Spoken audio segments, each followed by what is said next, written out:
Welcome. We're going to take a look at hyperbolas, the equations, and the graphic. So first, remember that a hyperbola is either going to look like this, going forever, or look like this. So we call this way horizontal because the vertex points, vertices, are as a line parallel to the x-axis. And here we would have vertex points or vertices vertically. So that's considered vertical. And you have a horizontal asymptote when the x is positive, and a vertical hyperbola. I say asymptote, I meant hyperbola. So the hyperbola is horizontal if x is positive. It's vertical if the y is positive. So let's take a look at this equation. And what we see here, because of this minus sign, the y is positive and the x is negative. Because the y is positive, we're going to have that type of a graph, a vertical looking, or the transverse axis, I guess we'll say, will be going vertically. So the format of this is actually y minus k squared over, and I guess I'll do this over, I think I'll write it a little more like, let's do that up above here. Y minus k squared over a squared minus x minus h squared over b squared equals 1. And we see here where the k is. Don't mean for that to go away. Okay, we need the k and the h. And since there isn't a k and an h here, of course, then you know that means it's 0, 0. So for the center, 0 and 0. The vertices, we're going to move out from the h and the k, or move out from the h, plus or minus the a. So what we need to know is what a is. A is the square root of 9, so that's 3. Let's also figure out b and c at the same time, because we'll need to use them. B is the square root of 30, so 3 times 10, there's no perfect square in it, so we would leave it square root of 30, or on a practical basis, it would be better to find the decimal approximation to 1 decimal place. No more than 1 decimal place, because in graphing it, you can't really get more detailed than just an approximate 1/10 place on it. Now we need to figure out what C is. To find C, we can use the Pythagorean theorem, a squared plus b squared is equal to c squared. Here is one of the differences from an ellipse. In an ellipse, it would be minus, not plus. But for a hyperbola, it's plus. So a squared is 9, b squared is 30. So c squared is 39, and that means c is first c is equal to square root of 39, which is approximately, this is approximately 6.2. And hold on, I incorrectly wrote the other one here because I was looking in the wrong place of my own notes. So the square root of 30 is actually approximately 5.5. Now, just to make sure we have no mix up on these, I'm going to circle these three. 3, 5.5.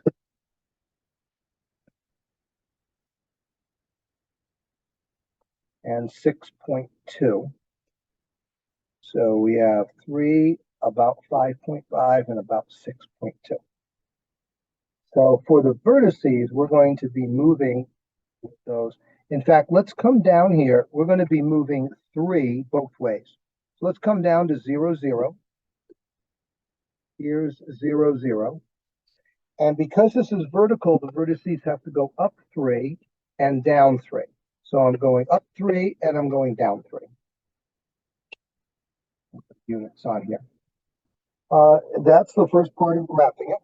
Okay, so I actually can put a little V here for vertex for those. And the center, which I'll put 0, 0 for. Based on B and C, we can do some other things. So right now I'm going to continue on doing this. So, oh, what were those points for the vertices? The x is 0, and it's the k. Because we're vertical, we're adding a to the k.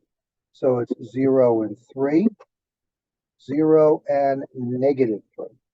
If this had been horizontal, it would be the x's that we would be doing. In fact, if it was horizontal, we'd be going 3 this way and 3 this way. So we'd end up with parabolas like that.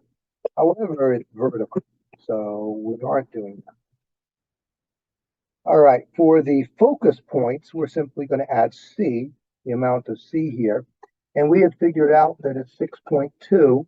So all we have to do is take the zeros, 0, add 6.2 to the k, and then we have to do 0 and subtract 6.2. So it's plus or minus 6.2 to that 0, -6.2. So I will put those at 6 and a little bit more past 6 here. So that's one focus point. And a little bit more than -6 here. That's really more than -6.2, but that's the whole problem with graphing it by hand. We can only approximate where. And the direction of the transverse axis is vertical. The length of the transverse axis is simply twice a. So a is 3, but we're really talking this whole distance here, not the distance for the focus points. Those have nothing to do with, well, they're along the same axis, but consider the length, the transverse axis is only from vertex to vertex. So twice times a is 6, so it's 6 units. The length of the conjugate axis is 2 times b, so that would be about 11 units. And for the examples or the equations of the asymptotes, it's this. We're going to do that after we graph it. So the steps for graphing it, steps to graph it. 1, find the center. Second, do plus or minus a to get the vertices.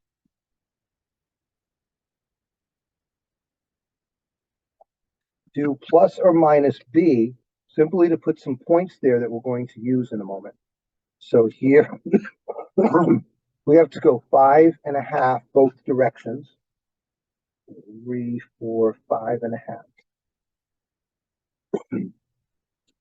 So in this case, we were plus or minus a to go up and down, and in this case going sideways with the b.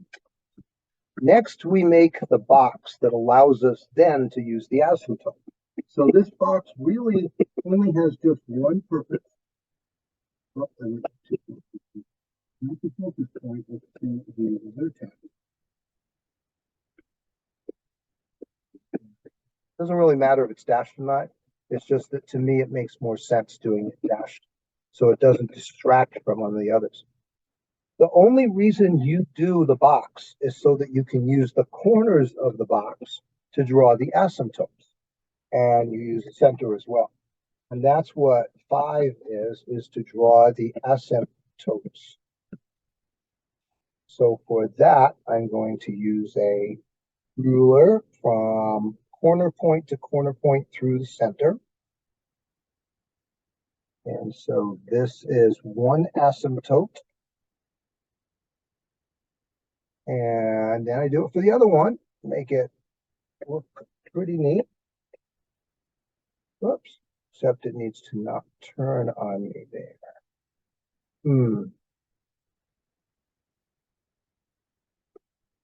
Okay, I think I can get that reasonably.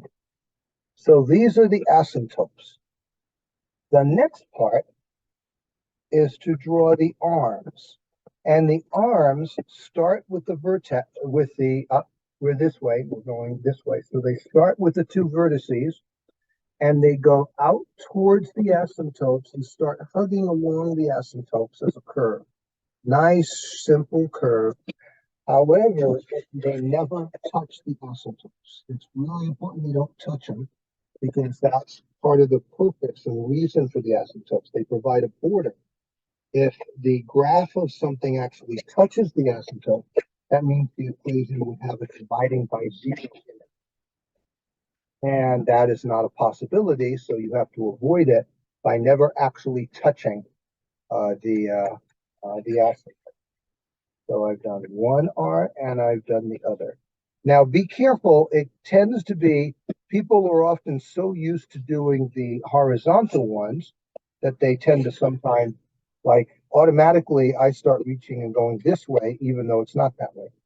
I just have to remind myself often to stop and look and think, oh, am I supposed to do it going up and down or sideways? So since this was vertical, we draw them going up and down with that.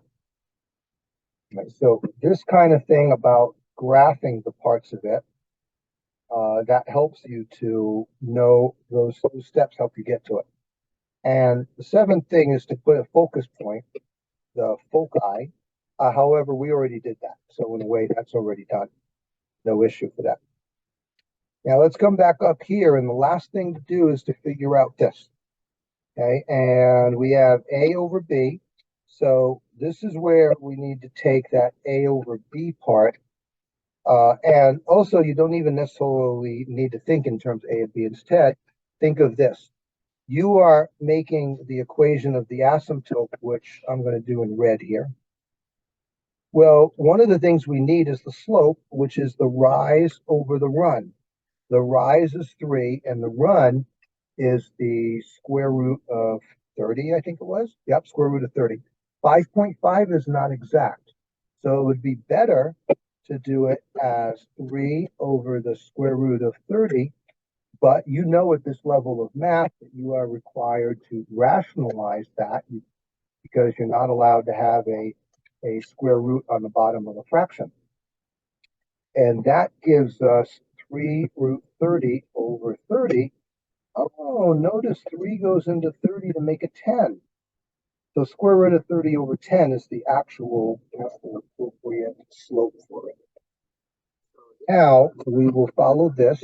Y minus, well, K is 0, so I don't even need to actually put a minus there. So I'll erase that. Y equals plus or minus, or you can do it separately. We found this slope, square root of 30 over 10, times x, and that would be parentheses x plus or minus something if there was a different number other than 0. But this is actually just it. The one with the positive slope is this one here. The one with the negative slope is this one that's going this way.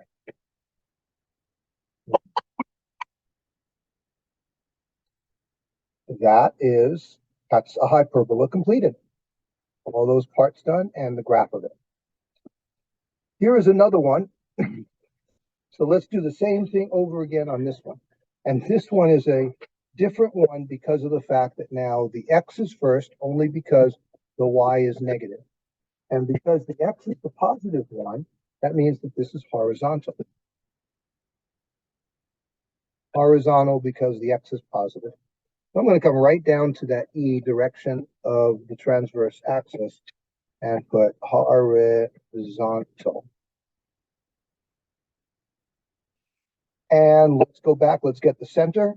So the center will be the opposite signs from the -4 and the +1. So that's one thing to generally remember, that if you're taking the number out from the parentheses, in all of these cases, in those cases, you switch the sign. All right, so we get a 4 and a -1. So for the vertices, we need to know what A is. Square root of 16, we have a 4. Let's also do B, square root of 20. That has a perfect square in it, 4 times 5. So square root of 4 is 2, so it's 2 root 5. But here is where we can do an approximation. Because the square root of 20, if you do put that into the calculator, we'll end up with about, let's see, what did I figure out? It's about 4.5. Last question at 5.5. This one's got about 4.5. Now we can figure out what C is. So c squared equals a squared plus b squared. C squared equals a is 16, b is 20, that's 36. So that means the square root of 36, c is equal to 6. So now we have A, and we have B, and we have C. For the vertices, we need to have, here on this one, we need to have A. So we need the x value plus A. So that means 4 plus 4 is 8 and negative 1. Or take away 4 is 0 and negative. Now let's go check this out and see if this makes sense on the graph. So we'll start with the center, 4 and negative 1. 4 and negative 1, that's here. And since A is 4, we would move 4 this way and move 4 this way. And those points actually still do match, 8 minus 8 negative 1 and 0 and negative 1. So that sort of confirms for me that those look good. Now, the focus point for a hyperbola should be somewhere out here past where the A is. We don't know where exactly, but now we can figure it out by taking this number 6 and going just that farther direction. From the center, going out 6 is here, and going out 6 is here. So that's a focus point and a focus point. This one's a vertex, and this one's a vertex. Oh, and this is the center, which is 4, negative 1. So we have quite a few things done here on this. In fact, remember that to graph it, first we need the center, which we put in there. Not C yet, but center. Second, we need plus or minus A, and that gives us the vertices. Third will be plus and minus B. Now, I haven't filled out all the rest of these things, but I can still go ahead and do the graphing part without those. 4.5 is B. So now I'll go up and down B. A, I had to go sideways. So that's opposite from the last problem because of the fact this one now is a horizontal hyperbola. So up 4.5, which puts me about here, and down 4.5, 2, 3, 4. And this is where I can now see the points more easily. This point here is 4 and 3.5, so about 3.5.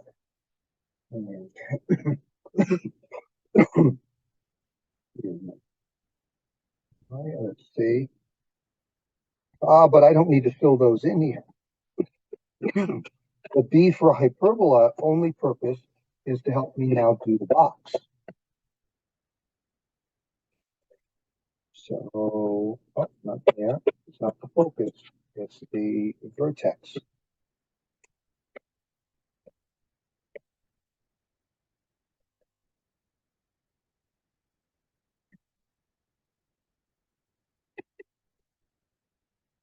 So that's the box. And the purpose of the box was to enable us to get these corner points so we could make the asymptotes. Asymptotes.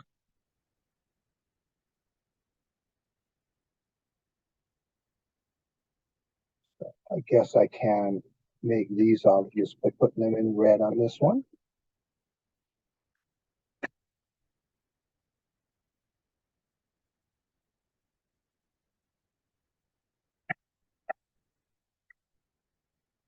So certainly not perfect drawing on these, but good enough to make the idea of where this is supposed to go. I'll go a little further out here too, and here, and here. I don't like that I didn't put that line a little bit more following straight. Okay, that'll work for it. And after I've done the asymptotes, now there's nothing stopping me from doing the arms.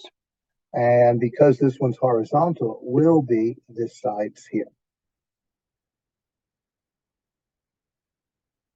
Okay, and then over here. So coming up, but never actually touching the asymptotes. Up to, whoops.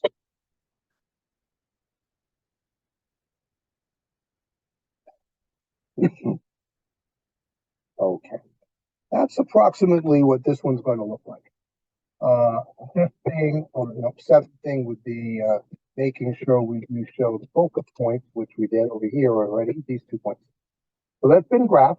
Let's come up here and get the actual numbers here.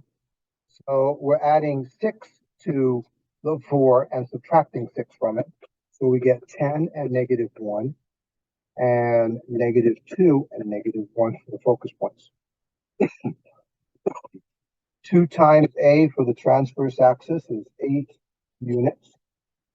And you can see that down here, where the transverse axis is from vertex to vertex, and the conjugate axis, the other one, I see that in black here. This one's the conjugate axis. So B equals 4.5 about, A equals, it was 4. So twice that is 8, twice 4.5 is about 9 units. And now for the equation, so notice that if it's horizontal, we do B over A. So that means I'm going up B and over A, but plus and minus, so I could go the other direction for it. So I need B over A. B is square root of 20, or 2 root 5, and A was 4. So be careful. If you put square root of 20 and don't break it down, you don't realize that there is some reducing that can be done here. So in this case, 2 goes into 4, 2 goes into 2 once and 4 twice. So square root of 5 over 2 will suffice for our slope for this. So I am going to do y, and it's minus k. So in this case, k was a -1, so we do y plus 1, equals plus or minus square root of 5 over 2, and then it's x minus the 4. And that's the asymptote. And it's plus or minus, so that's the 2 asymptotes. One with a positive slope and one with a negative slope. All right. That's a good example for a second hyperbola graph. Now, we can make the equation of the hyperbola just given some information, and that's what we'll do on these next pages. Right? So for this one, we are going to be given what the vertices are and the amount of the conjugate axis, the length of it. So you do not have to graph these things. You can do it without it. But for some people, it's much easier if you get a little bit of an idea of what this means. So here I have, actually, just do the x and y axis. -7 and 0, let's say that's about here. And 7 and 0 would be about here. So one of the things that tells you is exactly where the center is. It's exactly in the center of those 2 points. It just so happens in this case, that means it's 0, 0. So we know the center, 0, 0. And we know what A is because that's the distance from the center out to one of the points. So A is equal to 7. Now, the conjugate axis is the one that's going up and down this way. And if the conjugate axis is 2 units, okay, well, I'm going to do L of conjugate axis is equal to 2 times B, because that 10 units is 5 up and 5 down. So that's 2 times 5, okay, or solve for x and get 5. So that means that B is equal to 5. We need these 3 things in order to make the equation. Okay, let's get back to there, those 3 things. The equation is supposed to be in the form of x minus h squared over a squared minus y minus k squared over b squared is equal to 1. Now, if this had been, this one is going horizontally, and we know that because the vertex points make a horizontal line, not a vertical line. And that, as a result, means the x is the one that's positive, and the y would be over behind the minus sign. So our job is to fill in the h, the k, the a, and the b, and then square them. Well, guess what? We have the h and k, we have the a, and we have the b. So that is x minus 0. Oh, I don't even have to put x minus 0. I'll just do x squared. And a squared is 49 minus y squared over 25 is equal to 1. and there. So for the next few problems, our job is going to be to get the center, the A, and the B. Let's look at the next one because this one throws a little twist in here. It gives you the vertices, but it does not give the conjugate axis. Instead, it gives the focus points. So let's graph it and look at it, and that will help us figure out maybe what we should be doing here. Okay. Oh, -4, 1. I went the wrong way here. No, I didn't go the wrong way. So what I want to do is do one more. So +1 for the y is here. Let's say that's about where -4 is. And then 8 would be out about here. So notice I don't make my graphs with everything all in it when I'm just doing it as a like see where we are kind of thing. So if those are the vertex points or the vertices, that means that we are going horizontally here. Because we're going horizontally, we know we have to have the x version first or squared. So we're going to be needing it this way. If we were going up and down, we would take this one and put it in front of the -9. But we're not going up and down, we're going sideways or horizontally. So we can get the center out of this. Right smack in the middle between -4 and 8 is about -2. And that means the center is here where oh, it's not -2, it's +2. I'm sorry, I didn't mean to call it negative when it's very clearly positive. So we're at 2. So that means now we have a 2 for the x, and the y value is still that same line, y equals 1. So that means our center is 2 and 1. Because we have the vertices, we can take from the vertex to a center or the center to a vertex and figure out that distance, because that distance, 6 units, that's our A. So we'll be putting in a 36 in here a moment, or 6 squared. And here we'll be putting x -2 and y -1 in a moment here. But now we need to get B. The focus doesn't help you get B.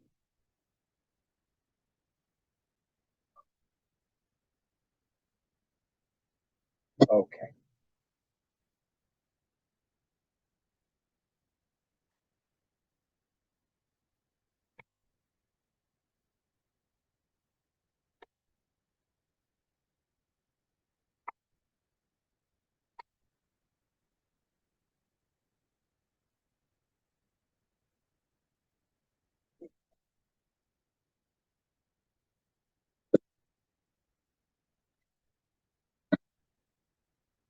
For this one, we're told the vertices, but we're not told the conjugate axis amount. Instead, we are told what the focus points are.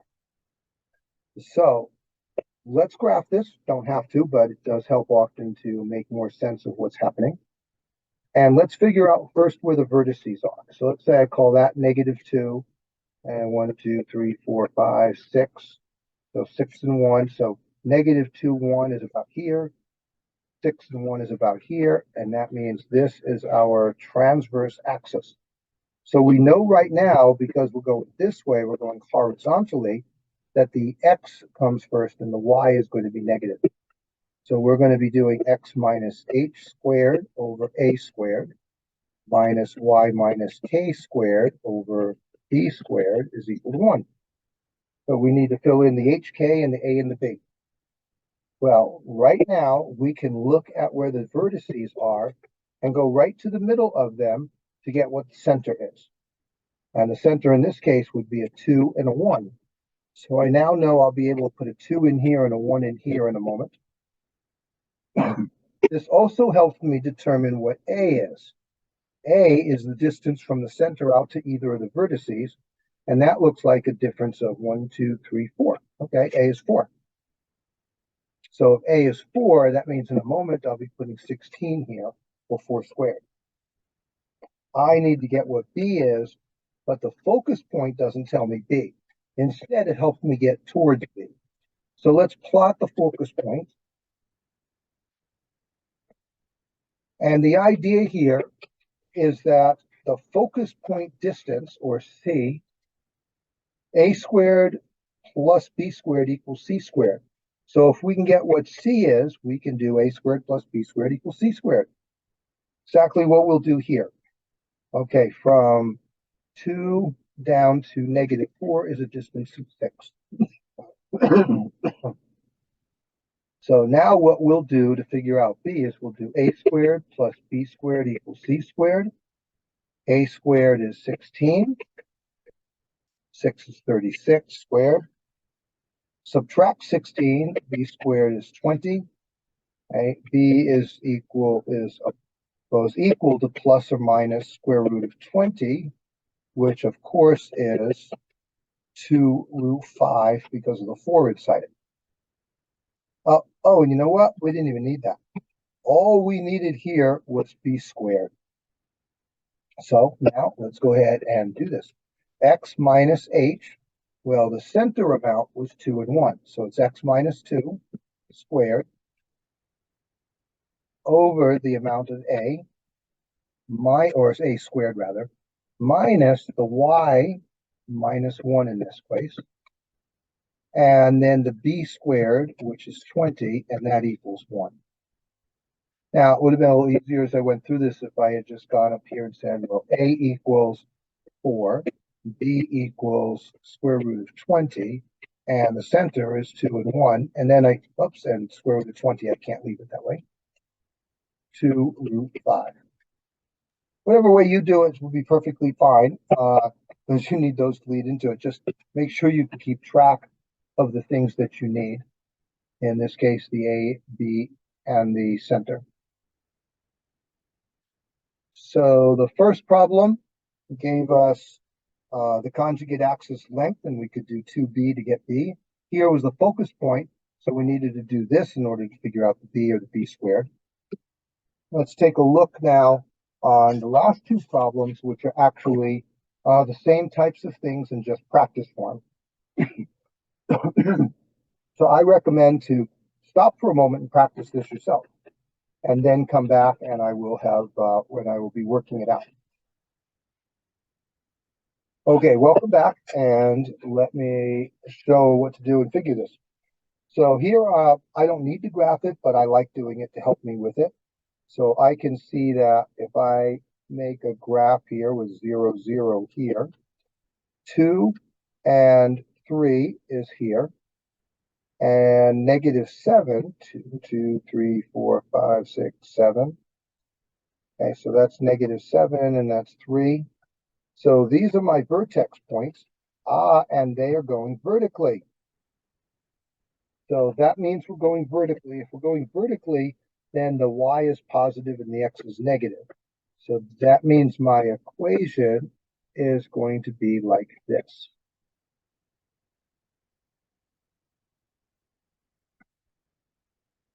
We'll just have to fill in the K, the H and the K, and the A and the B.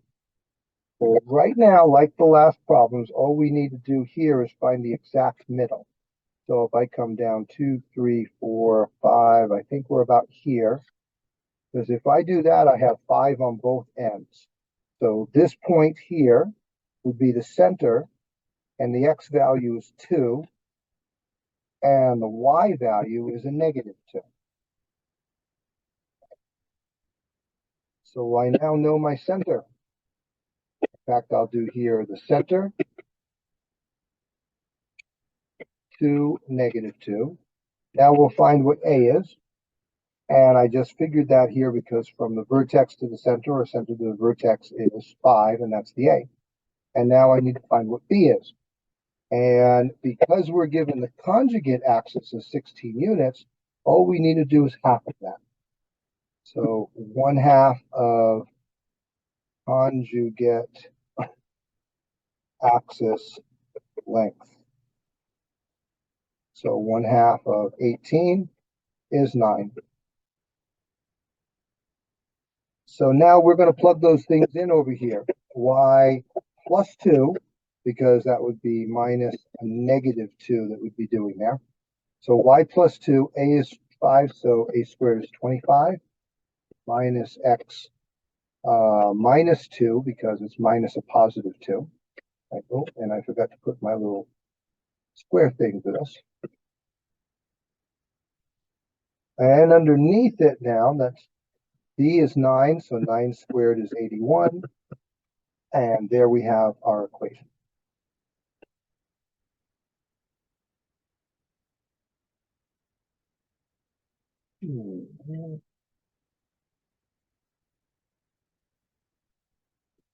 There, I think. Yeah, good to go on that one. The last one is just like the bottom of the page before. We have the vertices and the focus points. So let's figure out, and from here, if I think about it, the negative 4s are the same. So from 8 to 0, half of that will give me my A. And we could figure out the center, but frankly, again, I still think it's easier to do it as a graph like this. So let's say I call this 1, 2, 3, 4, 5, 6, 7, 8, 9, 10, 5, 1, 2, 3, 4, negative 4. So negative 4 and 8 is a point, is one of the vertices. And negative 4, 0 is the other vertex. So I draw that and I find the exact middle. From 8 down to 0, 4 looks like it would be in the middle. So that's where the center is, and it would be negative 4 and 4. So I now know the center, negative 4 and 4. I need to find out what A is, and just like in the other problems, A is the distance from the center out to a vertex point, and that's a distance of 4, okay, on both sides. And then we have given the focus points, and the reason we're given the focus points is that'll give us C, so we can do A squared plus B squared equals C squared and solve for B. So focus points are negative 4 and 11. So this is 3 more this way. And down here it's negative 4, negative 3. So the distance from the center down to there is what, 7 or 8? Looks like it's 7, let's see, 4, 5, 6. Yep, it's a distance of 7. So C equals 7, not the center, but rather that distance. A, by the way, I can just put 4, and what we're trying to find is B. We can do that by doing A squared plus B squared is equal to C squared. We are given what C is, and we're given what A is. So we can put those in as 16 plus B squared is equal to 49. If I subtract 16 from both sides, I get 33. So B is the square root of 33, or approximately, oh, wait a minute, I don't need it. All I need is B squared. Okay, so I'll call it square root of 33, but it won't matter. Clearly, this is horizontal.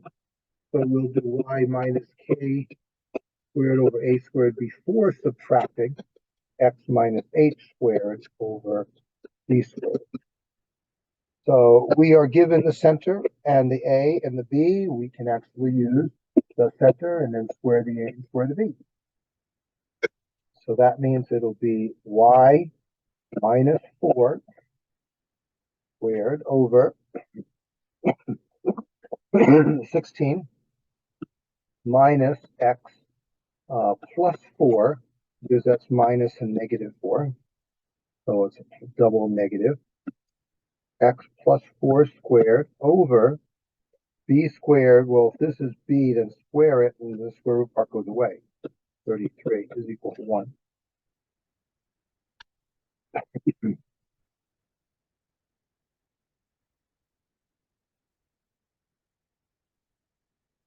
Now let's review what happened in these statements.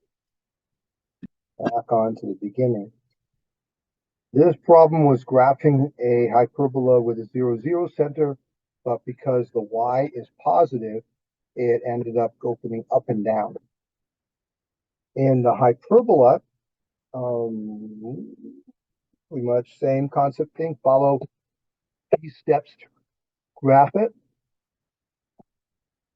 and find A and B and C in order to do the vertices, the focus points, the box, and then draw the asymptotes, and then draw the arms that never quite touch the asymptotes. Now, here's where we're given some information and write the standard form, and pretty much as long as you remember that you need to find the center and the amount of A and the amount of B, then you can solve this one easily. And in this particular problem, the conjugate axis, because we're given that amount, we have what the B is. Okay, so it's just a matter of dividing that by 2.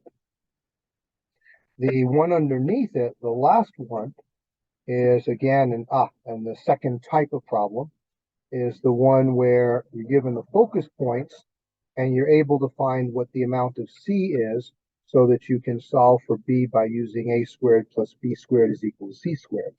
You didn't need that in the problem that's before it, but you did need it in this type of problem. And then 2 practice problems that I showed you here, and hopefully you were able to do yourself. All right. I hope that helps and that it makes sense how to graph this. Don't forget those steps for graphing it. And if this makes sense and has helped you, then I am glad that you were watching and listening. Thank you.